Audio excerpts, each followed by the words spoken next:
Hola, hola compañeros y compañeras de Derecho, pues ya estamos aquí en las últimas dos clases de lo que es nuestra materia Teoría Política, porque felizmente terminamos este cuatrimestre y seguimos, bueno, siguen ustedes avanzando para lo que les depara lo siguiente y pues poco a poco, jóvenes, vamos escalando lo que a futuro será tu carrera profesional, lo que a futuro será tu trabajo como licenciados en Derecho. Así que echarle ganas, a no desanimarnos, es el empiezo, es el comienzo, pero nos queda todavía mucho, pero no por eso, al contrario, ya dimos un primer paso, vamos por el segundo y por el tercer paso.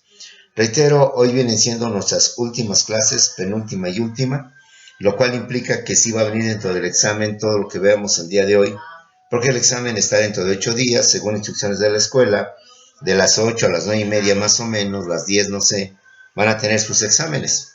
Después de los exámenes vienen sus famosos proyectos. Es de que les voy a pedir de favor que al rato que vamos en Zoom, sí me urge que me den sus proyectos, lo que la escuela me está pidiendo para el día de hoy. ¿Cuál es tu tema que vas a exponer y quién es el que lo va a exponer para que la escuela los programe? De esa manera llevamos un orden y sepamos a quién le toca el turno que le toca a cada uno de ustedes. Bueno, el día de hoy, compañeros, vamos a ver otras formas de gobierno, que son los gobiernos liberales y los gobiernos conservadores. Esa clasificación se hace de acuerdo a su ideología política, de acuerdo a lo que viene siendo su situación ideológica política. De esta manera vamos a ver que los gobiernos también se clasifican independientemente de lo que hemos visto, monarquía, aristocracia, república, lo que viene siendo representativa, democrática, federal, lo que viene siendo socialista, comunista, capitalista. Es decir, hay varias formas en cómo se ejerce el gobierno, en cómo se ejerce el poder. Y de esta manera ampliamos nuestro conocimiento sobre lo que vienen siendo los gobiernos, sobre el conocimiento de la política y no de la politiquería, pudiendo diferenciar qué es un partido de izquierda, un partido de derecha, qué es un partido liberal, qué es un partido conservador, qué son los gobiernos también con este tipo de directrices o de tendencias políticas. Así que el día de hoy vamos a ver gobiernos conforme a su ideología política, compañeros. Y hagamos un pequeño recuento. Recordemos que los gobiernos también se clasifican de acuerdo a su régimen o a su ideología económica. De acuerdo a su régimen económico, los gobiernos o estados, como hoy se les conoce, se clasifican en gobiernos capitalistas o también llamados gobiernos imperialistas, y en gobiernos socialistas o también llamados gobiernos comunistas. Ya aclaramos qué es un gobierno capitalista, qué es el capitalismo, qué es el socialismo. Dos sistemas o regímenes económicos completamente opuestos, donde en síntesis, en el capitalismo, el Estado no tiene que intervenir en la economía. El Estado tiene prohibido intervenir en la producción. El Estado no tiene que producir, no tiene que fabricar, no tiene que elaborar. El Estado, por tanto, debe ser ajeno a todo lo que viene siendo la industria, el comercio y los servicios. Pemex, Seguro Social deben ser privados. La UNAM, el Politécnico deben ser privados y ser manejados por privados. Ese es el capitalismo. De tal suerte que en el capitalismo el precio se determina a través de la oferta y la demanda. Nada que el gobierno le va a poner precio máximo para que de esta manera pues la medicina, el transporte público quede sujeto a las directrices del gobierno, sino que de acuerdo a la oferta y la demanda, el producto va a ir fijando su propio precio de acuerdo a como la sociedad lo exija o lo pida, el producto la demanda va exigiendo, por tanto, lo que viene siendo el precio. Lo vimos con los gasolinazos. Cuando hubo escasez de gasolina, es decir, hubo poca oferta del producto, hubo mucha demanda. Todos querían la gasolina para sus vehículos, las largas colas que se hicieron para obtener la gasolina, y mucha gente estuvo dispuesta y ahí hicieron muchos negocios, pues de comprarla pues, a los 25, a los tantos precios, con tal de obtener la gasolina. Entonces, como puedes ver, aquí quien determina el precio es la oferta y la demanda. Al revés, si hay mucho producto y hay poca demanda, y obviamente el producto tiende a echarse a perder, tiende a no conservarse, entonces es obvio que el producto, su precio va a bajar, porque ante la poca demanda va a hacer que entonces el producto baje de precio para que la gente lo pueda adquirir al ver que está de oferta, que se da de promoción, y pues de una vez me lo llevo antes de que vuelva a subir y cosas por el estilo. El socialismo es todo lo contrario. El socialismo es el que sostiene que el Estado es el que debe de manejar, ser el rector en la economía, en la producción. Es que debe guiar los medios productivos, el que debe ser el propietario de los medios de producción, de las fábricas, las industrias, y el que determina, por tanto, y planifica cuánto es lo que se debe de producir, y sobre todo el que distribuye en la población las mismas raciones, todo su litro de leche, todo su kilo de carne, su kilo de arroz, por decir algo, su kilo de frijol, para que de esa manera todos estén en comunidad, en igualdad de circunstancias, ni unos más ni unos menos. En fin, así podemos seguir hablando de un tema que ya hemos visto, que espero ya lo hayas, tengas presente. Ya hemos visto cómo estos gobiernos, algunos se dividen. Después de la Segunda Guerra Mundial, esta división fue muy notoria, fue muy clásica, con motivo de la llamada Guerra Fría, después de la Segunda Guerra Mundial. Guerra Fría porque en sí no fue una guerra de ejércitos, de bombas, de combates, sino una lucha ideológica por tratar de que las dos potencias entonces sobrevivientes de la Segunda Guerra Mundial, Estados Unidos y la URSS, lograran que la mayor parte de los países fueran filiales a ellos o fieles a ellos, que eran los países capitalistas. Y por otro lado, los países aliados o fieles a la URSS para formar el bloque socialista. Y los que vivimos, todavía no viví esa época, pues vivimos en zozobra, porque de esta lucha ideológica se preveía, que en un momento determinado, pues se pasara a las armas y entonces se creara la tercera, y ya se hablaba desde entonces de la tercera y última guerra mundial, dado que para entonces ya había la bomba atómica, ya Estados Unidos había experimentado la bomba atómica en la Segunda Guerra Mundial en 1945, con motivo de Hiroshima y Nagasaki, para poder derrotar al entonces invencible Japón. Y entonces se supone que esta guerra ya sería una guerra nuclear con bombas atómicas que acabaría completamente con toda la humanidad. Pero al final, pues, bendito a Dios, no se logró esto. Sí hubo mucha rispidez, hubo mucha zozobra, hubo mucha angustia. Siendo yo niño, pues recuerdo todo esto que se mencionaba, que se decía, que teléfono rojo, que Nikita Khrushchev, de Rusia, que John F. Kennedy de Estados Unidos, etcétera, etcétera. Pero al final, por fortuna, no pasó nada. En los años 80, la URSS se desintegra. El régimen socialista le enseña al mundo que después de todo no es la panacea o no es la solución que tanto se pregonaba para poder tener una mejor calidad de vida o mejor nivel de vida. La URSS se desintegra, desaparece la URSS, aparece el peligro del socialismo, aunque se mantiene, y todavía a la fecha se mantiene en algunos países. No en su sentido puro, en su sentido estricto, sino con algunas modalidades, como es Corea del Norte, como es China comunista, pero que también tiene toques capitalistas, la misma URSS, hoy nada más llamada Rusia, Federación Rusa, que pues tiene sus tintes comunistas, socialistas, pero sigue manejando algunos conceptos o algunos del libre mercado, de la competencia, de la globalización, etcétera, etcétera. ¿Sí? Bueno, esto ya lo vimos, esto aún permanece, aún prevalece, lo tenemos con Venezuela en Hugo Chávez, lo tenemos en Cuba, lo tenemos en Nicaragua, con algunas distorsiones obviamente, para mantener dictaduras y mantener poderes y mantener autoridades, que es lo que vamos a ver a continuación en esto, lo que diciendo nuestra materia de teoría política. De igual manera, hablamos de los gobiernos socialistas o también llamados comunistas, y los gobiernos capitales también llamados imperialistas.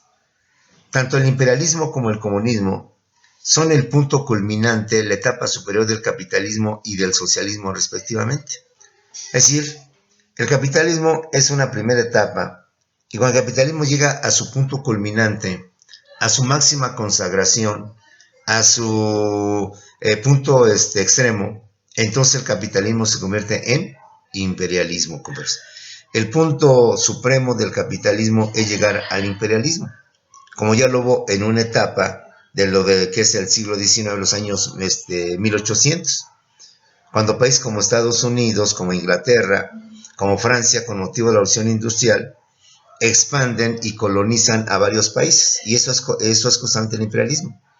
Cuando los países capitalistas, en aras de mayor riqueza, en búsqueda de mayores mercados para obtener mayores ingresos al vender sus mercancías, deciden colonizar, deciden expander su dominio sobre países pobres, sobre países no industrializados, para obligarlos a que adquieran sus productos.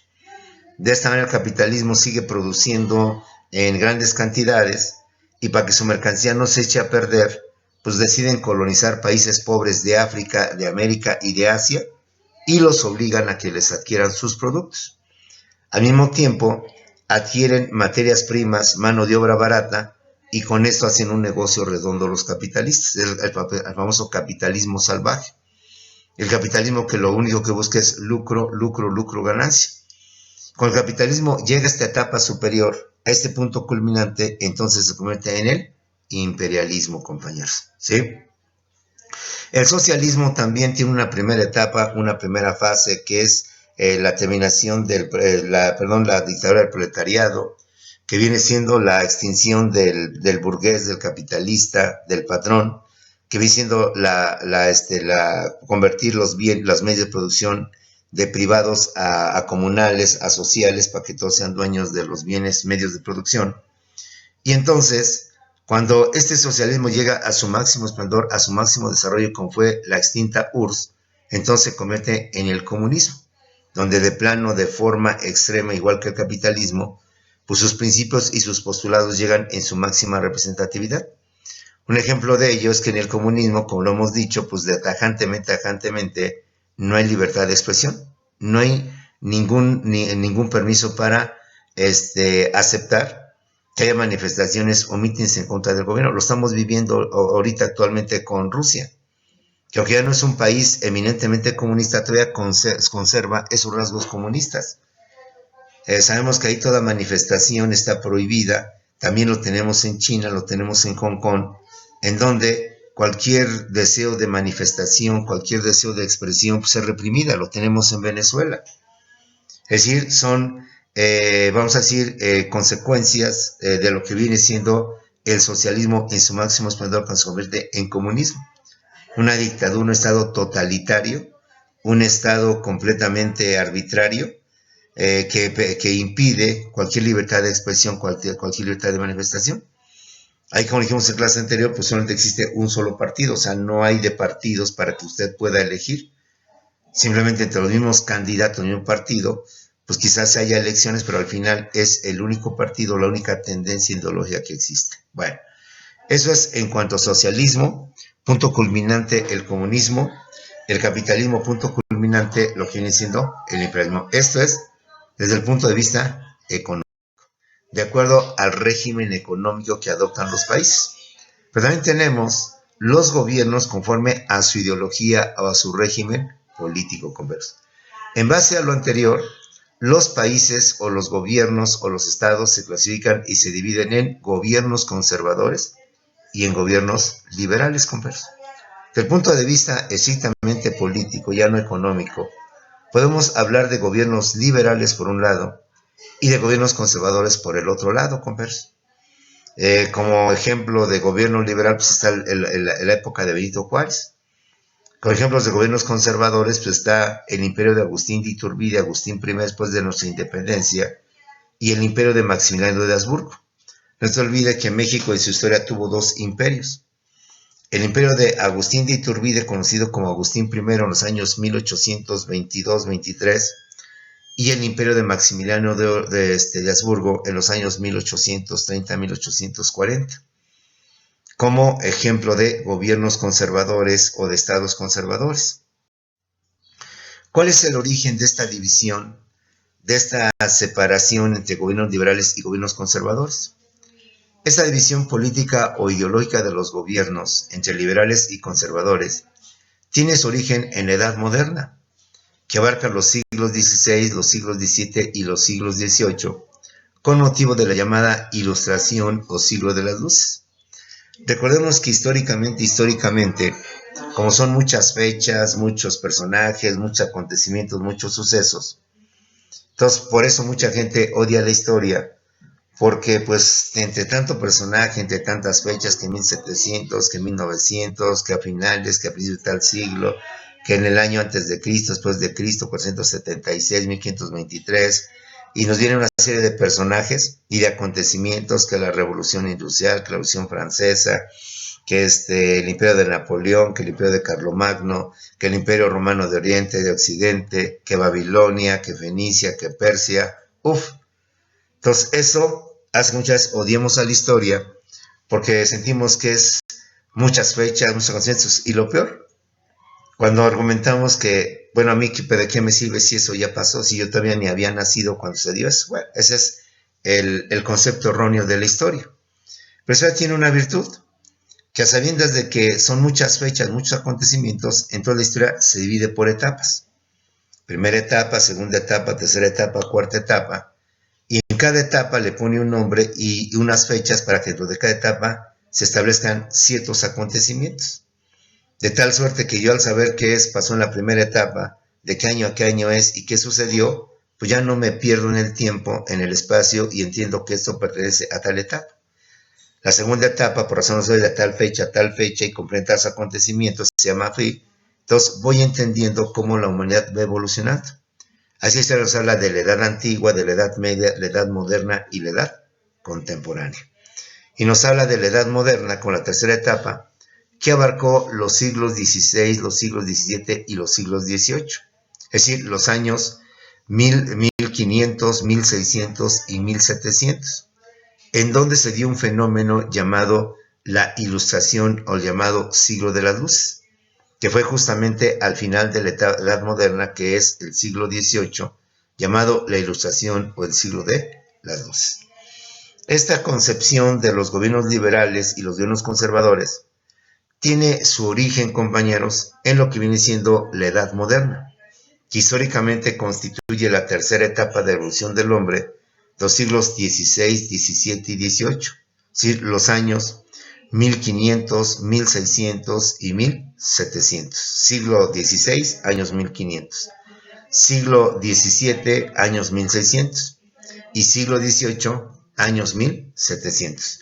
Con motivo de la llamada Ilustración o Siglo de las Luces, que representa la parte final de la Edad Moderna, que es el siglo XVIII.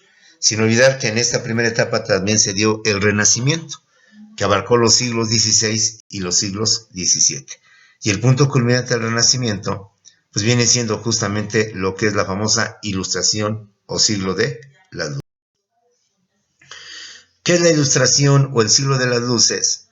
Que abarca solamente el siglo XVIII, el último siglo de la Edad Moderna, que abarca los años 1700. La Ilustración o Siglo de las Luces es un movimiento racional y filosófico que surge a finales de la Edad Media en Inglaterra, pero se desarrolla y se consolida en Francia, de tal suerte que considera como Francia como la cuna de la Ilustración, como la cuna y el origen en donde se consolida la Ilustración, no obstante que realmente su origen fue en Inglaterra. Pero como en Francia se le dio mayor realce, mayor empuje y se le dio mayor consolidación, se considera por tanto que Francia viene siendo la cuna, el origen de lo que viene siendo la Ilustración, compañeros. Esta Ilustración tiene varios exponentes. Es un movimiento filosófico racional, es un movimiento del pensamiento que viene a cambiar radicalmente lo que viene siendo la historia.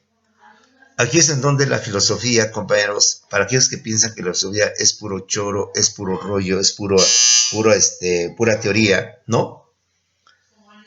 La filosofía es una ciencia, como lo vimos en filosofía del derecho y en lógica jurídica después, que tiene la virtud de que a través del pensamiento, a través de las ideas, logramos cambiar la concepción del mundo y logramos hacer las grandes transformaciones. Son las ideas las que cambian al mundo. Son los pensamientos los que provocan que la sociedad evolucione, se transforme, se modifique, compañeros.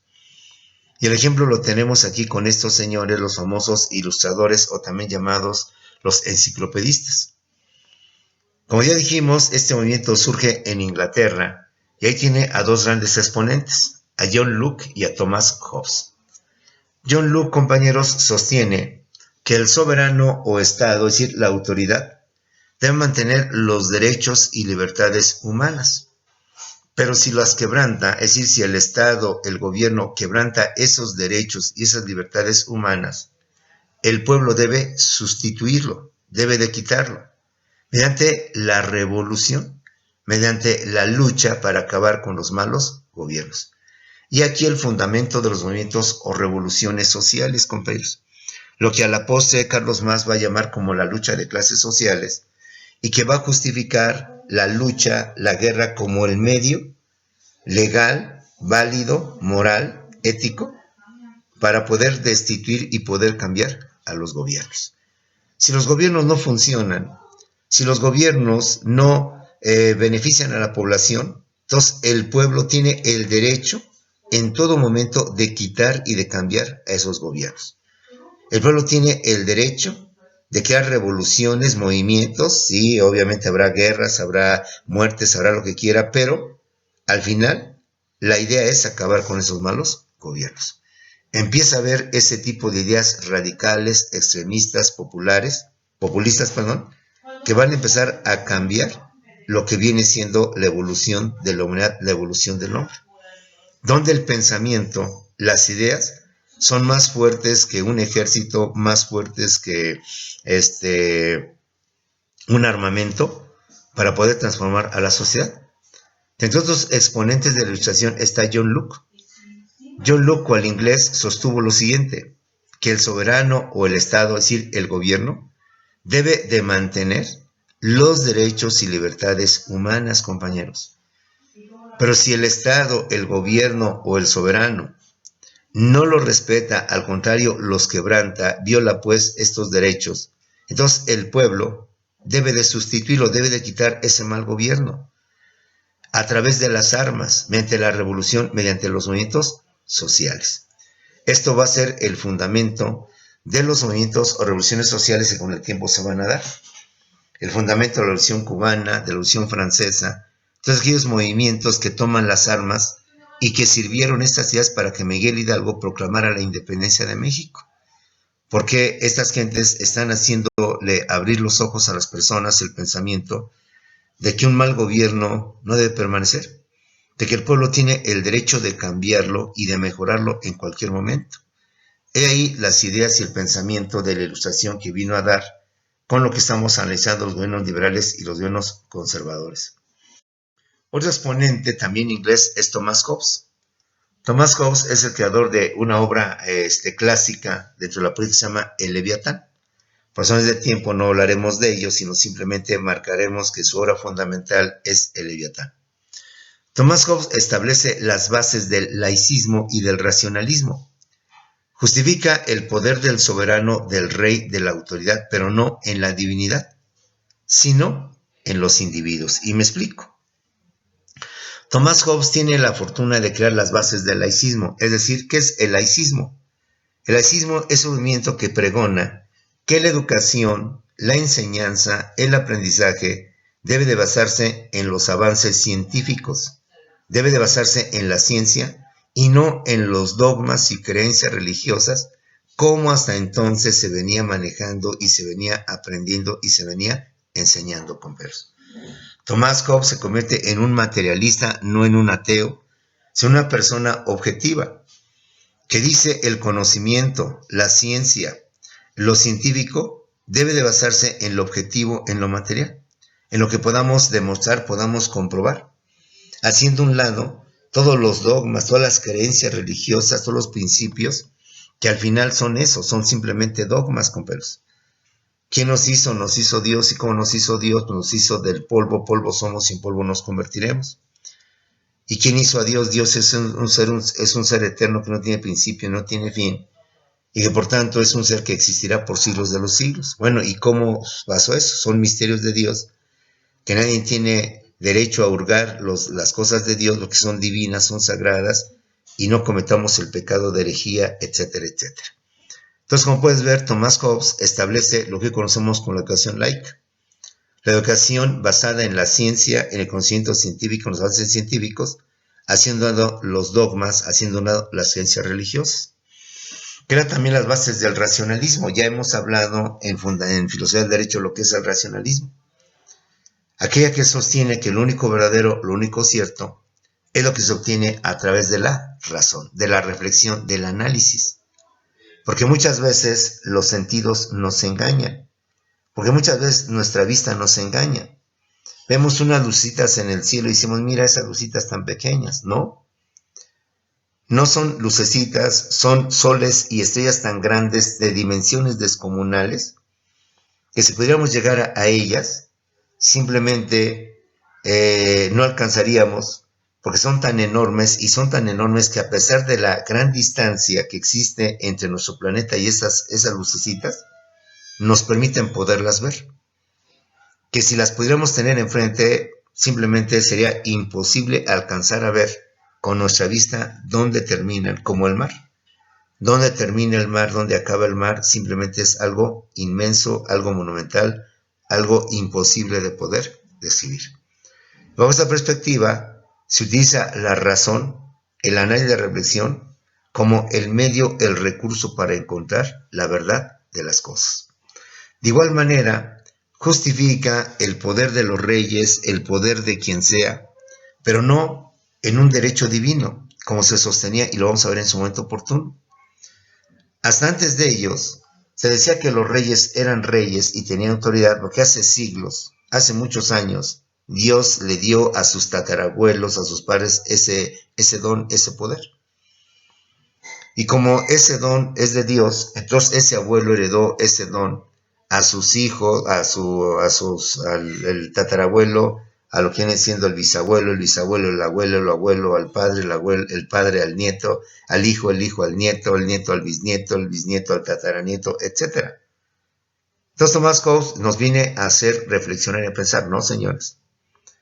Si los reyes son reyes, si la autoridad es autoridad, no es porque Dios lo haya dispuesto, es porque nosotros los hombres, los seres humanos, lo permitimos o lo hemos aceptado.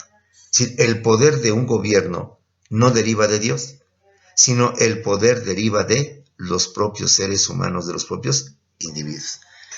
Ve cómo con estas ideas se empieza a crear conciencia entre los seres humanos, se empieza a despejar la mente humana, se empieza a dar cuenta cuánto tiempo permaneció en la oscuridad, sin ver la luz, sin ver y razonar las cosas y entender mucho mejor las cosas.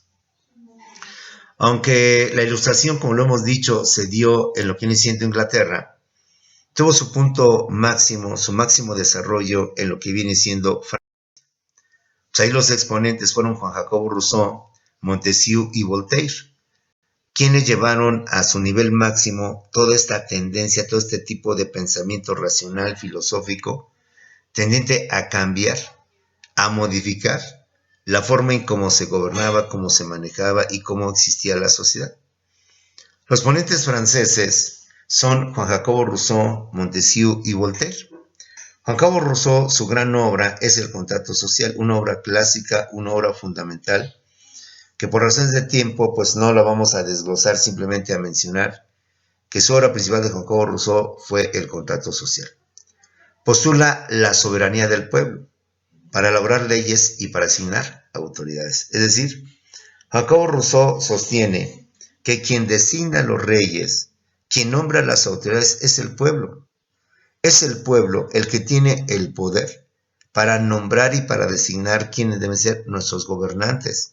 Somos nosotros mismos, la humanidad, la que tiene el derecho de poder determinar quiénes son nuestros gobernantes, quiénes son nuestras autoridades. Y ningún rey va a imponer a su hijo para que él ahora nos gobierne, y ese hijo con el tiempo va a imponer a su vez a su hijo o al nieto para que él también nos gobierne y así sucesivamente. Somos los seres humanos, somos los individuos quienes tenemos que designar a nuestras autoridades, a nuestros gobernantes, compañeros. No es Dios, con todo respeto, el que vino hace siglos y siglos a decir quiénes iban a ser los gobernantes del mundo, que durante mucho tiempo la humanidad lo creyó porque permanecía en la ignorancia, porque permanecía en la oscuridad, porque la misma iglesia, las mismas autoridades no le permitían ver y lo tenía por tanto subyugada, reprimida, la tenía en una especie de holocausto intelectual para que no pudiera pensar y no pudiera reflexionar. Y es este movimiento racional, este movimiento filosófico, este movimiento del pensamiento de las ideas, la que viene a abrir los ojos, la mente del ser humano, hacerlo reflexionar, hacerlo analizar el mundo en que vive para empezar a construir y a cambiar este mundo. Jacobo Rousseau, su obra máxima, su principal obra, una clásica dentro de la literatura política y literatura en general, es el contrato social. Sostiene que la soberanía del pueblo es el que tiene la autoridad para designar a los gobiernos. No es el rey, no son los reyes ni Dios, sino es el pueblo, los señores que tienen esa facultad, ese poder. Y también el pueblo tiene la soberanía para elaborar las leyes. Es el pueblo el que debe elaborar las leyes. Siendo el pueblo, entonces, elaborar leyes en beneficio del pueblo y no en perjuicio del pueblo, como lo hacían los reyes, los tiranos, lo hacían los monarcas, beneficiando a una minoría y perjudicando a toda la mayoría que era el pueblo. Otro exponente es Montesquieu. Su obra también clásica, famosísima y de gran trascendencia es El espíritu de las leyes. Y su gran aportación que hizo Montesquieu fue la división de poderes, que hasta la fecha, a pesar de los siglos, a pesar de los años, hablamos de los años 1700, todavía se mantiene este postulado de división de poderes. Y todos los países, si no es que la totalidad de los países, sea cual sea su régimen, sea cual sea su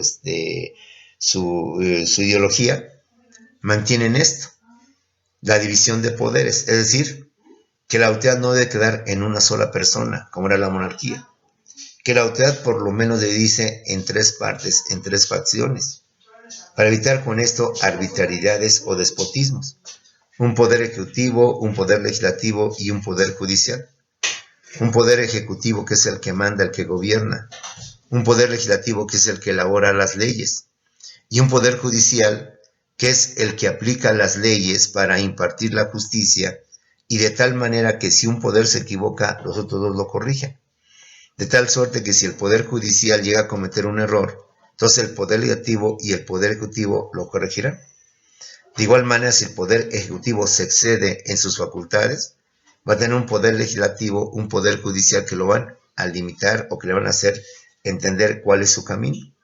Ve cómo este pensamiento aún permanece y aún se mantiene y aún se conserva, y todos los países, independientemente cuál sea su ideología, su pensamiento, mantienen al menos en esencia esta famosa división de poderes, de tal suerte que el poder o la autoridad ya no puede quedar en una sola persona, en un solo individuo, sino que debe haber por lo menos tres poderes para mantener un equilibrio justo del poder de la autoridad y evitar con ello tropelías, violaciones a los derechos, injusticias, gobiernos déspotas, arbitrarios, que sometan, que sojuzguen y que corrompan a lo que viene siendo la sociedad.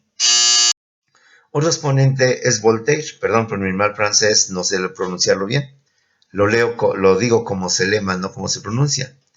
Voltaire es defensor de la tolerancia política y religiosa. Critica a la nobleza e iglesia en sus costumbres. Recordemos que en aquellos tiempos era oficial la religión católica y todos estaban obligados a ser católicos y a creer en Dios. Y aquellos que no creyeran en Dios, en la palabra de Dios, pues simplemente el tribunal del Santo Oficio de la Santa Inquisición los condenaba como herejes, como apóstatas, como ateos, y los condenaba a la hoguera, a morir, por tanto, en la hoguera, a ser quemados vivos como un sacrilegio por haber renegado de Dios. Recordemos que en aquella etapa, entonces no se permitía pensar u opinar cosas diferentes. Oye, mamá, ¿por qué dicen que la Virgen María fue concebida por obra y gracia del Espíritu Santo? Explícame eso. Son dogmas de Dios, son misterios de Dios que no tenemos acceso a escudriñar sus mandamientos. Y nos callaban la boca y nos impedían, por tanto, razonar. No podíamos tener un pensamiento diferente a otros dioses porque inmediatamente éramos condenados de apóstatas, de herejes. Hay mucha historia sobre lo que fue el Tribunal del Santo Oficio, sobre su fin de terror, de crueldad que provocó en el nombre de Dios para castigar a aquellas personas que no postulaban o no eran afines al pensamiento de la religión. Entonces es Voltaire quien empieza a pedir la tolerancia. que empieza a pedir una tolerancia política y religiosa, es decir, permitir que haya personas que pensemos diferentes, que no necesariamente tengamos un pensamiento universal único todos, que el ser humano es tan diferente, no solo en su forma de ser, no solo en su forma de actuar, sino en su forma de pensar. Y que esas personas que tienen pensamientos, ideas diferentes a nosotros, pues hay que ser tolerantes con ellos, hay que aceptarlos. Hay que ir poco a poco conociendo que todos somos diferentes. Ve cómo ya desde entonces empieza a manejar algo que hoy se sigue empleando, que es la tolerancia en cuanto a las tendencias sexuales de las personas. Estamos siendo tolerantes con el bisexual, con el homosexual, con la lesbiana, con el travesti, con el transexual, con ese tipo de personas que antes se les condenaba, se les sentenciaba, que antes casi se les satanizaba por tener costumbres o tener tendencias completamente a los cánones que marcaban hombre machito, mujer femenina, y de ahí en fuera no hay más. En fin, ya desde aquí Voltaire nos hace ver ese deseo de tener y ser tolerantes y permitir y aceptar que todos podemos pensar diferente y que no necesariamente tenemos que tener un pensamiento único y universal.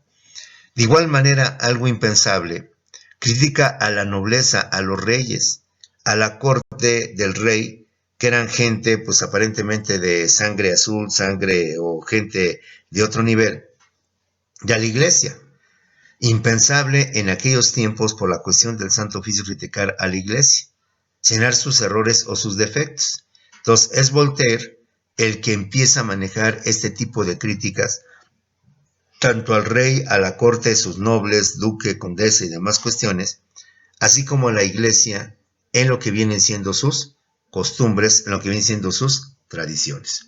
Empezamos a ver un pensamiento amplio, un pensamiento libre, un pensamiento prohibido, que hasta entonces estaba prohibido, a pesar de que ya nos encontramos en los años 1700 en el siglo XVIII. Todo lo que el hombre tardó en despertar, en razonar, en reflexionar y hacer ver las cosas. Vamos a ver cuáles son los principios o los postulados de este movimiento llamado ilustración, llamado enciclopedismo, llamado siglo de las luces, que vino a trastocar, que vino a cambiar completamente a la humanidad y vino a cambiar completamente la evolución del ser humano. Uno de esos principios o postulados es que luchan contra la monarquía absolutista, considerándola como un régimen caduco y arbitrario. Están en contra del rey, están en contra del monarca, por estimar que es un régimen ya caduco, ya viejo. Es un régimen arbitrario en el cual le dejamos a una sola persona un poder absoluto, un poder total, pero se puede convertir, por tanto, en lo que viene siendo una arbitrariedad, compañeros. Otros postulados es que cuestionan la legitimidad del rey, la legitimidad del soberano y su famosa teoría del derecho divino de los reyes. Y volvemos a repetir. Según esta teoría, los reyes eran reyes y eran autoridades, porque hace siglos atrás, hace muchos donde nadie fue testigo, nadie presenció ese evento, Dios designó a nuestro tatarabuelo como el rey. Y como Dios dijo, tú vas a ser rey y vas a gobernar a mis hijos en esta parte, entonces yo a su vez voy a nombrar por mandato de Dios a que mi hijo me suceda ahora que voy a morir y mi hijo por tanto pueda seguir gobernando. A su vez mi hijo cuando tenga que morir va a nombrar a mi nieto para que mi nieto también siga siendo el rey y mi nieto va a nombrar a mi bisnieto y así sucesivamente. De esta manera la teoría divina del derecho de los reyes sostenía que los reyes tenían el derecho de gobernar porque hace siglos atrás, Dios así lo designó y lo estableció a lo que venían siendo sus tatarabuelos o sus abuelos, y que de esa manera se fue gobernando. Durante mucho tiempo la humanidad se creyó esta idea, se creyó y aceptó esta teoría. Durante mucho tiempo la humanidad permaneció ciega, permaneció sorda, permaneció muda ante esto que consideraba como una verdad que nadie podía poner en tela de juicio, que nadie podía argumentar en contra. Entonces ve cómo el pensamiento empieza a cambiar las ideas, la sociedad, y cómo estas ideas van a hacer que cambie completamente el mundo. Ese es el mérito de la filosofía. Para aquellos quienes pensamos que la filosofía no es más que puro, como dicen ustedes, puro choro, puro rollo, pura teoría, pura gente que se avienta sus buenos pericazos y empieza a echar puros rollos, que el cielo, que Dios, que la luna, que los planetas, que el espíritu, que el alma, no. Un filósofo, en estricto sentido, es un investigador de la mente, del cerebro, del pensamiento, que a través de sus ideas, como vemos en filosofía del derecho, nos permite ver cosas que usted y yo no vemos. Nos permite ver más allá de lo que nosotros simplemente miramos. Ellos observan, nosotros solamente miramos. Y entre el mirar y el observar hay una enorme diferencia, porque el mirar nada más vemos forma simple y en cambio el observar nos permite ver a profundidad, con reflexión, con análisis, y no solamente lo superficial o el aspecto que tenemos enfrente. Los postulados de este movimiento es que postulan los derechos inalienables e inherentes a la humanidad, es decir, la libertad, la igualdad, la propiedad y la tolerancia. Derechos y libertades que en aquel tiempo no se tenían, no se conocían, y que el pueblo, la plebe, la chusma no los tenían. Es decir, que recordemos que todavía existía la esclavitud. Entonces se hablaba de los esclavos en Roma como algo muy natural, como algo muy correcto. Recordamos a ese derecho romano que incluso todavía el esclavo tenía la condición de bien, de objeto, que para Roma el esclavo era un objeto, era una cosa. Y tan objeto era, tan cosa era, y no un ser humano, que el famoso patricio, es decir, el noble, podía disponer libremente del esclavo, incluso lo podía matar. Y no por eso cometía un delito, se cometía un homicidio. Pues tenía el derecho de poder matar a su esclavo, algo también de poderlo vender, porque al final de cuentas el esclavo no era más que un objeto, más que una cosa, un bien, compañeros. Entonces, durante mucho tiempo la humanidad, el pueblo, no tenía estos derechos. No sabía lo que era la libertad, la igualdad, la propiedad y la tolerancia. Y este movimiento defiende, postula, lucha por los derechos inalienables inherentes a la humanidad, que hasta entonces los reyes no aceptaban, no reconocían y no consagraban. Estos derechos fundamentales ya superados son la libertad, la igualdad, la propiedad y la tolerancia. Así como el respeto, postulaban, así como el respeto a las libertades, ya los derechos naturales del hombre, compañeros. Ve ahí este pensamiento claro, este pensamiento superior, a través del cual se logran despertar las conciencias, a través del cual Hidalgo, Simón Bolívar y otros grandes libertadores de América fundamentan y sostienen para poder levantarse en armas y proclamar la independencia de toda la América, que para entonces estaba colonizada por los españoles, convirtiendo a Latinoamérica en colonias españolas. Otro de los postulados de este movimiento es que postulan o sostienen la república como forma de gobierno y la división de poderes como manera de ejercer el poder. Recordemos que la república es una forma de gobierno que es completamente contraria, completamente opuesta al que viene siendo la monarquía. Entonces ellos establecen que la monarquía ya es un régimen caduco, un régimen viejo, un régimen que no se ajusta a los tiempos modernos que están viviendo en los años 1700. Y que para tal efecto vamos a crear una nueva forma de gobierno. Y esa nueva forma de gobierno es justamente la república. Y que debemos de crear otras formas de ejercer el gobierno, el poder, no de forma arbitraria, de forma déspota, de forma unipersonal, unilateral, como era la del monarca, la del rey, sino a través de la división de poderes, como lo vimos con Montesquieu, como tú lo estás complementando en tus clases de derecho constitucional y demás que vas a ver, y que desde secundaria hemos visto la famosa división de poderes.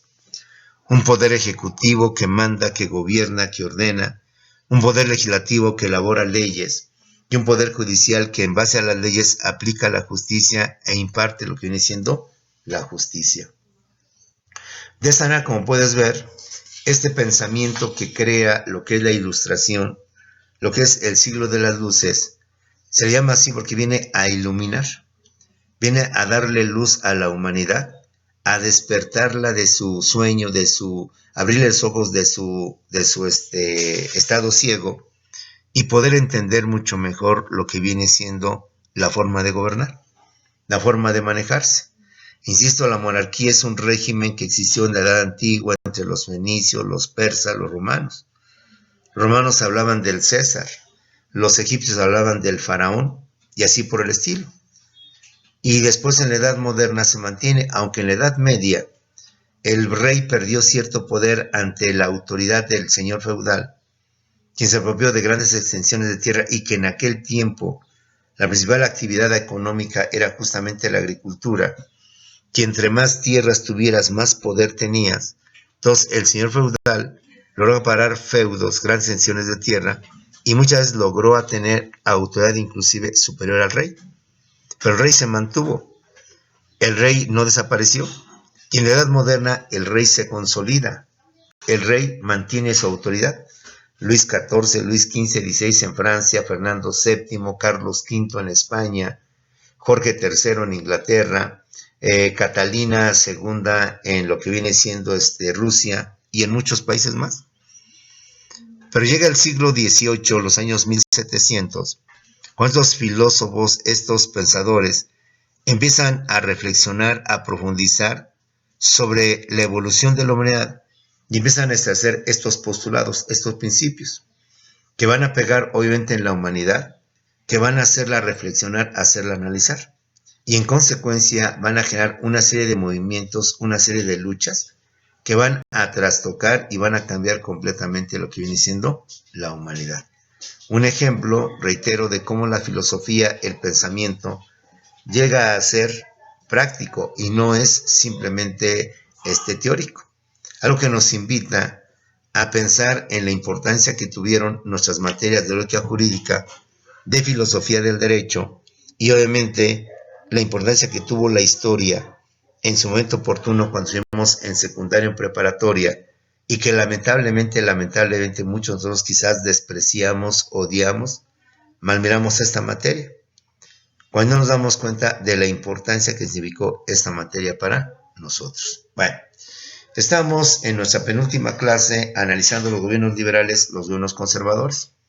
Estamos analizando cómo se dio esta situación de estos gobiernos para poder entender qué es un gobierno liberal, qué es un gobierno conservador, cuáles son sus diferencias y qué podemos entender y podemos ver cuántos han sido gobiernos liberales, tanto en México como en Estados Unidos como referencia, y cuáles son gobiernos liberales o conservadores. Pues los dejo, compañeros, terminamos esta primera clase, nos vemos en unos cuantos segundos para continuar con nuestra segunda clase, posiblemente ver en Zoom, darle por fin a nuestra materia y prepararnos para que me digan con precisión cuáles son los temas que van a exponer dentro de 8 días para lo que viene siendo su siguiente trabajo. Nos vemos, compañeros, la siguiente clase en unos segundos.